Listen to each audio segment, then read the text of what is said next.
I'm the Deadwood Jedi. This is a Raid Shadow Legends video, and guys, we have a special summons event this weekend. We have a 10x event with some really good champions in it, including Lady Kimmy, who I think is probably the best of the bunch. But on top of that, we also have a special guaranteed summons event. If you pull 15 sacreds, which admittedly is a lot, but if you pull 16 sacreds, you then get Kyoku guaranteed, and Kyoku is a very, very good champion. She's going to be good anywhere in this game, whether we're talking arena, whether we're talking clan boss, whether we're talking Doom Tower progression. Probably not great in arena, but everywhere else, amazing champion. So definitely somebody, if you have your sacreds, this is a good time to pull them, I think. Whenever you can get a chance for a guaranteed champion, I think that's even better than a two-time event. It doesn't have quite the same spark to it, but it's definitely, you know, guaranteeing yourself that champion, I think, is really, really good. So anyway, I have some sacred shards, and I figured what I could do while giving that little information to you guys is I could go ahead and pull them for you on stream or on screen here, and we can see what we get.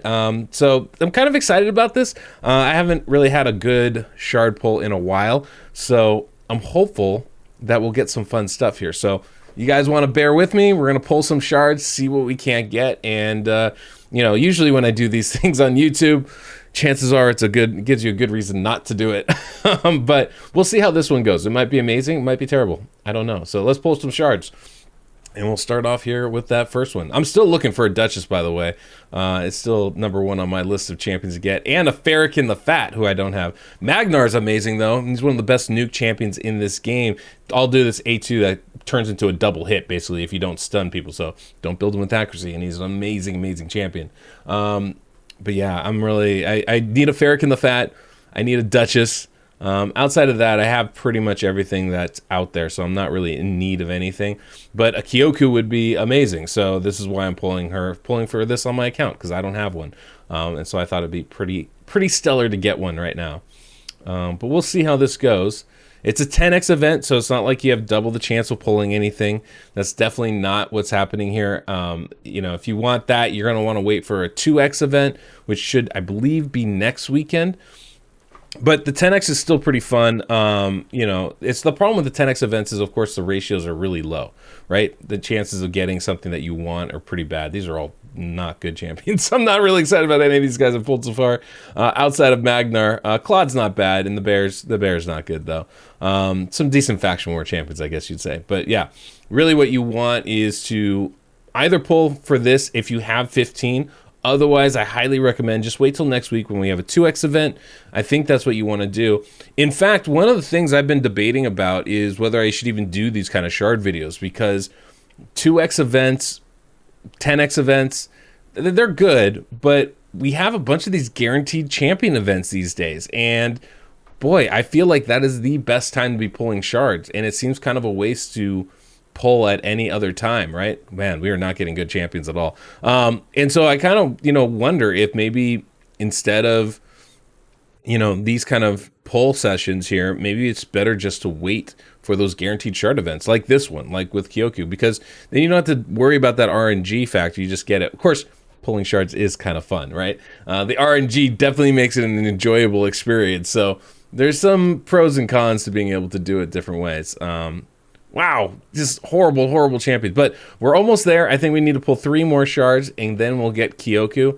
And for me, in my account, getting a specific champion is really more valuable than just pulling anything. Because I just don't, I have a lot of champions at this point. So getting somebody that I don't have guaranteed is really nice. Okay, this should be the last one. Mausoleum Mage, solid champion. Last one here. Maybe we'll get a Lego on top of a Lego. That'd be pretty cool. No, it's going to be Kyoku. It's the guaranteed champion, right? So 15 shards, definitely got Kyoku. She's an amazing champion. Just a really good champion all the way around, and definitely somebody worth pulling if you have 15 shards. But as you can see, the other 14 didn't give me nothing. So, you know, there is that. But as you can see here, she's got a weaken on her A1 on a triple hit if they have 3 debuffs. This is a really strong ability, just a really nice skill. Decrease attack on the A2, right? And will place HP burn if the decreased attack is in place. So there's definitely some potential there, although I don't really think that this is working quite like it should. But it's an AoE attack, decreased attack AoE. That's always nice. And then, of course, we've got the ally protection. But the great part about this ally protection skill, not only it does grant her an extra turn, right? But it also gives her a block damage buff for 3 turns. So essentially, while that ally protection is on, she's not going to take any damage at all. This is absolutely insane skill. The extra turn is problematic for things like clan boss, where you're trying to keep buffs up. She'll lose those. So that's definitely the negative here. But man, being able to ally protect without worrying about the damage she takes is pretty ridiculous. So I think she's absolutely phenomenal for this, for clan boss specifically. We're talking about a weaken debuff, a decreased attack, a triple hitter on the A1, and then a ally protection and block damage skill. Really, really nice all the way around. And, you know, cool passive ability. Every time this champ's hit with a crit, heals all allies 15% of their max HP and places an increased defense buff on all allies for 2 turns. That's pretty nice. It's not something you can predict in clan boss per se, but it is a nice little bonus skill.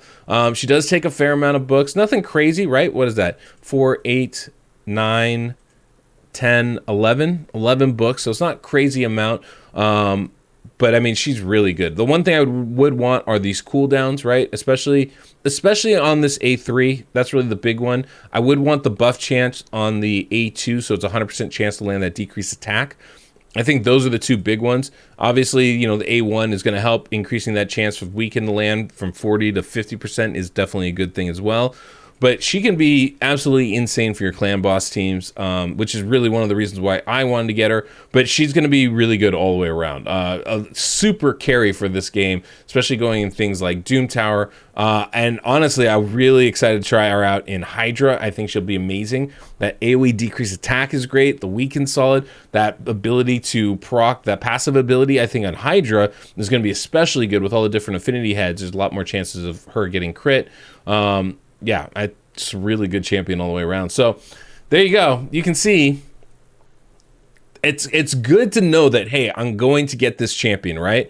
If I'm going to pull on a 10x, I might as well know that I'm getting a guaranteed champion at the end of it. So in that sense, it's good. Is it better than a 2-time event? Nah, I don't know. I mean, what is it? An 8% chance to pull a legendary off of Sacred Shards, right? That bumps up to and you can see all the champions that are available, but it's a 6% chance. I'm sorry, 6% chance of pulling a legendary, and that bumps on a 2x, that becomes a 12% chance. So, you know, it's not really high either way. I don't know that it, you know, in 15 shards, me not pulling one isn't crazy. Even on a 2x event, it'd be disappointing though. So I don't know.